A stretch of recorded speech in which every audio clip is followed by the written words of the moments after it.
Well, welcome to this edition of ZoeTV, and today we have a great show for you. We're really excited about it. We're going to be talking with John Pytek, who is our Vice President of Dining Services, and he's going to explain a little bit about what's going on in our Dining Services department. We're going to talk a little bit about the Copper Club and maybe answer some of the questions that you all have been talking about.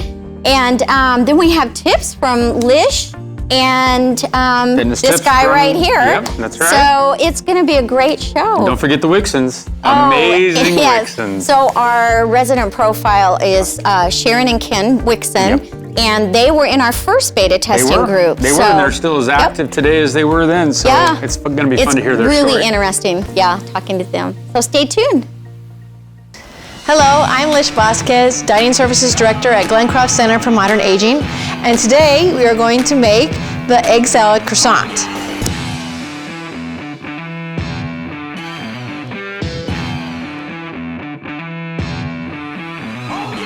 But to start that off, we have to start with the egg salad, and I'll show you how to make that. We're going to start off with chopped hard-boiled egg, some green onions, some diced celery, some mayonnaise, and a little bit of salt and pepper. Now you can opt to add some mustard in this or Dijon. It is fine, totally optional here. And then I've got some lettuce and tomatoes, my croissant, and now we're going to assemble. First you're going to take your hard-boiled egg into the bowl here. And a little bit of green onions. Now this can all be based off preference. If you like a lot more crunch, you can add more celery. It's okay. There's really no right or wrong to this. And you add a little bit of mayo. Start off with a little bit of mayo and stir, because you can always add more, but you can't take away once you make a mistake. So it's easier to start off with just a little bit. So you're gonna mix that. And that's about the consistency I want. I want it just binding, not dry, but binding and not too wet. Otherwise it'll just slop out all over the sides of the croissant. And you're going to just add your little pinch of salt and pepper.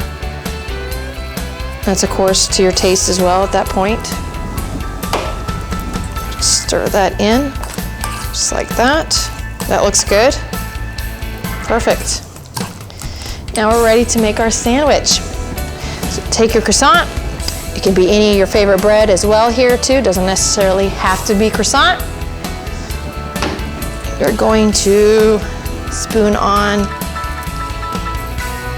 the egg salad, just like that. We're gonna make this a hearty sandwich, not just a sandwich. There we go. Then we're going to add our lettuce and tomato right on top like that, okay?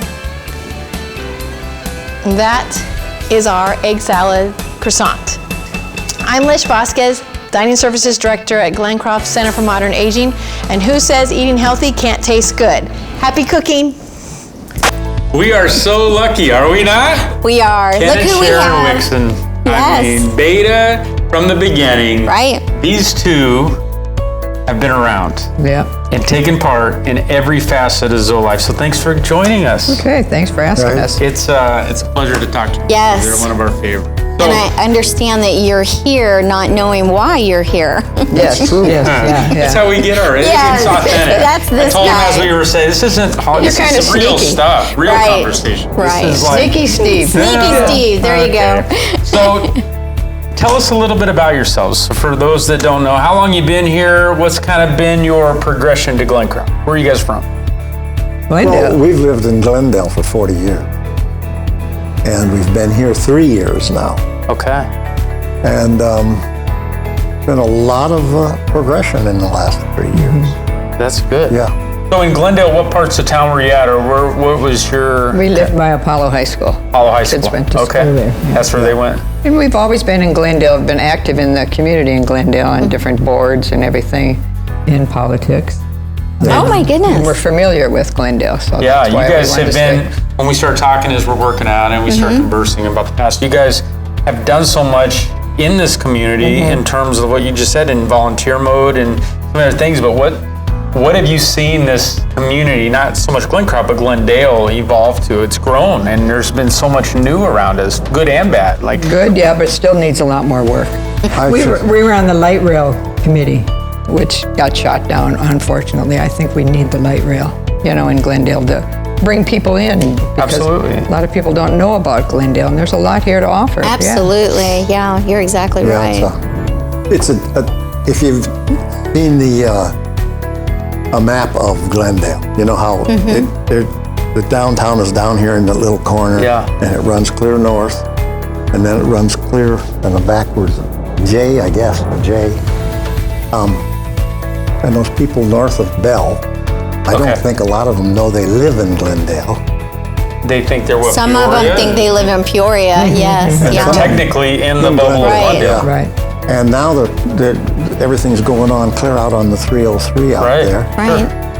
So I think they're neglecting downtown, but I Yeah. do too. I think there's a lot to offer that they're kind of missing out on, unfortunately.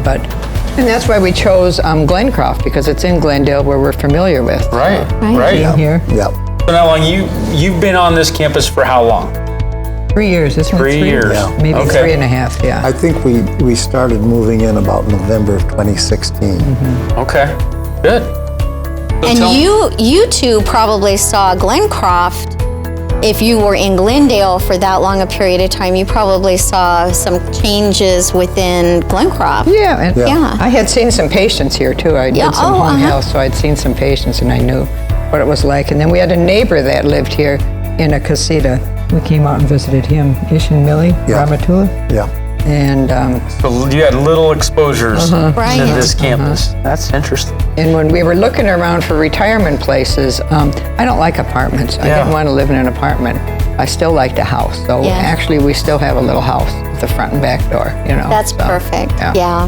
I What love the made you scenes. finally decide on the Glen? Was it that homey environment, or what was it that brought you onto this campus? I think the casita. Is that right? Casita, yes, Yes. yes, yeah.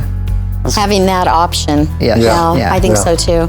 And our apartments and casitas are much larger than the new ones that are being built Oh, sure, now. sure. Everything is scaled down so much. Yes, So yeah. that's a real benefit. Yeah. Yeah. So as you spend time at Glencroft over the 3 years and you've seen this transition of bringing ZoeLife on board, and 18 months ago we started with this mission of educational platforms and wellness and eating really healthy and doing this lifestyle element that is ZoeLife.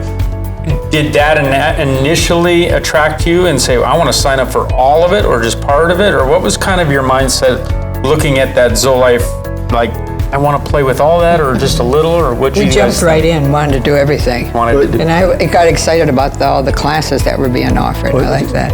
Sharon was interested in getting more educational stuff here right from the beginning. Right. Yeah. So now we've got a lot of that. Yeah, they're literally right on the edge of graduation. They're Oh, going to be in our great. first walk-in class Oh, my goodness. after this semester. And have they done their volunteering? So they've started the vocational Oh, good. stuff. They Okay. are kind of going through the Good. hurdle and getting those credit hours in. Perfect. So they're going to be definitely walking, which is exciting. So the education component coupled with the workouts. I mean, they started in beta and we're working on the fall prevention strategies and all the strength work, and we spent a lot of time together in that room. But I think how the two merge together is what I've noticed with you guys of what has really kept you coming downstairs. I see them running to lecture, Yes. but then they'll go in and they'll do their workout and continue that. But do you like that parallel between the two? We do. Yes. We do. Yeah. We do. Yeah. Yeah. It's good. And we've met a lot of nice people too. Yeah. That's yeah, a big yeah. thing. So this is a question I love asking the residents that we have on the show. But so from the year that you were here and we did not have ZoeLife in place at the time to now these last 2 years that you've been a part of it, tell me the difference in how you feel, like your activity level and how you feel from being involved in ZoeLife. Well, I'm a little bit more settled in, I think, now. I think think it's- satisfied. Yeah. I think it provides a little excitement. Yes. Yeah. Things to look forward to. Yeah. Yeah. As you get older, there isn't a whole lot of excitement in your life, so this is good, yeah. Well, and I think it shows like with the Wixons is you guys, even 3 years ago, as much as Ross provides with the activities, that really wasn't where your mind was around the activity, right? How much activities were you participating in? Not very much. Not very much. Because most of what was being provided was sit-down games. Yeah. Okay. And You wanted to be wanted active. to be a little more active. Yeah. And that learning component, coupled with the performance center, is kind of at least itched and got that little scratch itch that you two had. And I think when we did our initial interview of what are you guys hoping to get from this program, I can remember like it was yesterday, is I am just so excited to finally have the opportunity to learn again. That these two are always thinking and learning and volunteering already and being out in the community, and kind of like the power couple because they don't stop moving. Right. But I think that is truly like what's been kind of cool to see you do is taking part in all the lectures and getting ready to graduate and all the workout stuff. So if anybody on campus wants to run for a public office, we know who could be the managers of their campaigns. Right. We could. That's awesome. So with all the other things coming, you guys are excited. I know we always talk about the Copper Club, and we, you know, we enjoyed that. What's coming to this campus is to get ready for this element, the ones from Sun City and the ones that are looking to make this transition. And we're trying to bridge that gap between what's Sun City and what they might be the expectations of in that environment to, man, I'm coming, I'm eating healthy, I'm working out. I've got a atmosphere like the Copper Club that I can go and be immersed in like social gatherings and whatnot. The whole image of Glencroft has changed since we came. I mean, it's, hopefully you're attracting younger people, you know, to, because you've got more to offer, I think, for younger people. Next generation, for sure, yes. The healthy food, the education, the exercise, you know. Very good, and he's quite the basketball player. Oh my. I mean. That's great. Listen, I've got to the free throw line. I can get the ball up there from the free throw line. So this started a while back of we wanting him to be able to go shoot baskets with his grandkids, right? Like, I mean, they're active in skateboarders and basketball players, and we said, he was like, I went to the park and I couldn't barely even shoot. And so we started playing with a medicine ball in the performance center. I said, you need to get yourself a basketball and go to the park. So is that what you've been doing? That's what every morning he goes down there. I go down there every morning. Nice. He's made a friend down there too. Which, That's very cool. But that's part of this, right? Absolutely. Finding whatever gets you going and have it attainable goal of I want to shoot baskets with my grandkids. Right. We're going to go practice. Exactly. So, well, we loved having you. Thank you so much for being on the show today. We really enjoyed visiting with you. This is nice. Good. Yeah. Very good. Thank you. We'll see how we look when we see it. You guys are great. Thank you.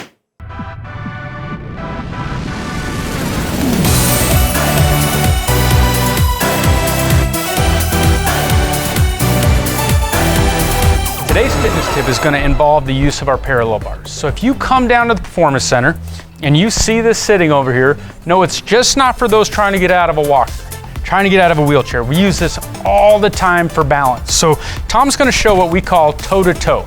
Okay, on toe-to-toe, Tom has his hands out. Now he can be holding the bar.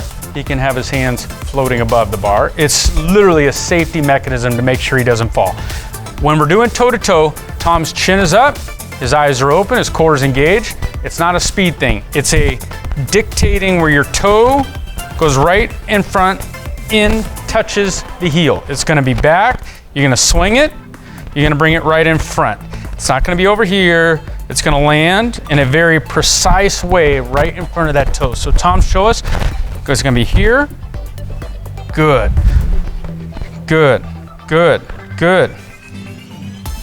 Very cool. Now, when Tom comes back, he's gonna go reverse. So go him and back, same thing. Good, same idea. Okay, so it's gonna be right in that heel toe, okay? Very good. All right, now turn around. Now, we call it toe-to-toe because now I want you to do it, eyes closed, do it again. Second round, good. Now, obviously with the eyes closed, we've got a lot of stuff going on in here with balance. Okay, he's really concentrating. Go ahead and turn around, Grody. Coming back at me. Okay, and even though being a very good athlete, you can see his hands are in a very safe manner. So if he loses that balance, he's able to easily grab to control himself. Okay, Grody, now still facing this way. Now we're gonna go reverse. So we're gonna step behind. Okay, good. Eyes are open, chin is tall, looking up. Again, it's forcing his body to respond in different movement patterns. Okay, turn around, going back. This time close your eyes. Very good, very precise movements. And this correlates nicely with some of the tips we've done before with your in the clock, some of the standing on one leg, all this works together. Go ahead and relax. Good. Okay, Grody, now I want to slip this guy on you. So put this around those ankles. Good. Okay, now this next exercise is a lot more of a strength builder. Okay, so Grody's gonna put on, we have all sorts of different levels of bands. So we have the yellow band, which is our lightest. We got some green, we got some black. Anytime somebody comes down to the Performance Center, we can show you how to do these. But these bands right here are critical to get us some movement strength without doing a lot of heavy weights. Okay, so face sideways for me, Grody. Okay, now what I want you to do is you're gonna have your hands right there, that's good. Posture tall, sit your butt down. You're gonna go with that left leg, you're gonna go big step, little step. Far as you can go with the left, little baby guy with the right. Good, sit that butt down. So it's gonna be little and big, followed by little. Good. Okay, now come back at me. So big with the right, little with the left. Big with the right, little with the left. Good, Grody. So when he's lowering these hips right here, we got a lot of strength going on, a lot of strength going on. Good, do it one more time. Good. Down in your hips, big step, little step. Big step, little step. Big step, little step. Good, Grody. Solid in those hips. Very good. Okay, and then we're coming back. We're coming back. Last one. Good, good, good, Tom. Big step, little step. Perfect. And relax. Today, we are so thrilled to have our Vice President of Dining Services on our show, John Pychek. And we're going to talk a little bit about what's going on in our dining services department, how long he's been in the industry, and answer some of your questions that we've heard about from the Copper Club. So welcome, John. We're so thrilled to have you on the show today. Thank you, Billy. It's good to be here. Yeah. So tell everybody how long you've been in this industry. So I've been in senior housing now for 12 years, and I've been in public restaurant atmosphere for 22. Mm-hmm. So what is different, in your opinion, about our organization as opposed to some of the other organizations that you've worked for? It's a good question. Okay, so there's a lot of different things that happen here at Glencroft that you don't see at our competitors. Right. We have the freedom to choose what is on our menus. Mm-hmm. We don't have a menu cycle that goes 16 weeks. We actually reset our menus every 12 weeks on the Henry's program and in the Bistro program. Mm-hmm. And then on the Week at a Glance, which is Towers and Providence Place, that's redone every 5 weeks, and then we populate them out 5 weeks and then make our changes based off our residents' likes and dislikes. So some of the differences is that we don't mandate what the residents are eating. We let them choose based off of feedback from residents, comment cards, associates, so on and so forth. And we take those recipes and we configure them to a scale what is based upon the wants of the community. And we make sure we don't eliminate the waste. Right. And that our food is not cut corners of taste or anything like that. So we make sure that we're hitting all components of the palate. Well, I think too, and we were talking about this a little bit earlier before the show, but I think too, you guys are so creative in what you do and how you do it. And you're given the leeway to be able to, be creative and have innovation in all the things that you do. These events that we do, that Ross does, John and his team are the ones that put together all of the meals and things like that. And we just had Valentine's Day, and it was amazing. Yeah, so like when it goes to activities or collaboration with activities, what we really try to do is Ross kind of paints this picture of what he's looking for, and he gives me the leeway and just to do whatever I would like, and we need to make sure it's affordable in our parameters of operation, being a budget. Right. And then two, we need to look at it from a component of, is it what the residents are going to like? Are they all going to go for it? Because it's all for one for all at this community. Right. And if they don't like it, then they're not going to go for it, and they're not going to buy the tickets for the special events. The creativity that goes involved with creating new menu items for the bistro, Henry's, even the catering events, and also the week at a glance. We actually go out to restaurants as a team. We order menus. What we do is we each taste the menu item. We try to guess what's in it because we can't actually ask the chef what's in it. He'll give us a broad spectrum of what's in it. But what we do from there is we take the menu. We usually have it photocopied or take a picture with our phones. We take it back and we decipher menus, and then we pick and choose what we can afford to put on our menus. Right. At the cost standpoint, with the residents not going over their budget of $8 per diem per day. Right. So we take something that a restaurant's selling at $16 to $28, and we tweak it down to $8 and make it happen. So that's one of the ways. And how exciting is that? And John just said earlier too, a lot of other communities have a set menu that the dining services department has to kind of live by every month, and they can be as creative as they want to be and go out and get new recipes and develop them, That's correct. How they want. So to speak to that a little bit, some of our competitors, they use a program that's alike ours. Yes. But they don't have the freedom to say if they wanted a fish fry on a Friday night, they couldn't do that. We can. Yes. We could put vegetarian options on there, ZoeLife items, an alternative menu. So, excuse me, we really have about 60-something choices per day for a resident to wake up upon and then eat. And choose from. And that's amazing. It really is. Okay, so let's get to the Copper Club and let's try to explain to everybody, number one, when the Copper Club is open, there is a membership that you need to register for. So tell them a little bit about that. Okay, so there's a lot of confusion on the Copper Club. Okay, the Copper Club is open and it's running, okay? Yes. We are accepting new applications every single day. Right. That's what this is right here. That is a application for the Copper Club. These can be picked up at Rachel, right by the concierge, right next to the Copper Club. And how it works is you fill out your application there. Rachel inputs it into the system, emails it to me. I give the resident a call, and then we make sure everything is in proper order on the application. From there, they are given the green light to yes, they've been accepted, or yes, or no, they have not. Right. And then from there, they go to media services to get a badge with their picture on it. That way they can have access to the Copper Club. Right. And there is a fee, correct? There is a fee. So it's a $60 annual fee that starts on January of every year and that goes through the full year. So it's about $5 a month. Very cost effective. And it's per household. Per household, So if you're a married couple, that would go for both of you. Very correct. Okay. The Copper Club is open from 11 to 3 during normal business hours, Right. and that's open to anybody. And then we kind of flip the switch into a club atmosphere, a speakeasy kind of atmosphere, really. Yeah. And that's open from 4 to 8. So right now we have a Wine Down Monday where it's we serve wine and we actually serve beer as well. And then on Thursdays right now we're offering a signature cocktail and a beer as well. And there are free appetizers that go with that for the non-members as well. And we possibly are doing a grand opening in the very near future. Oh, wonderful. Well, that's great.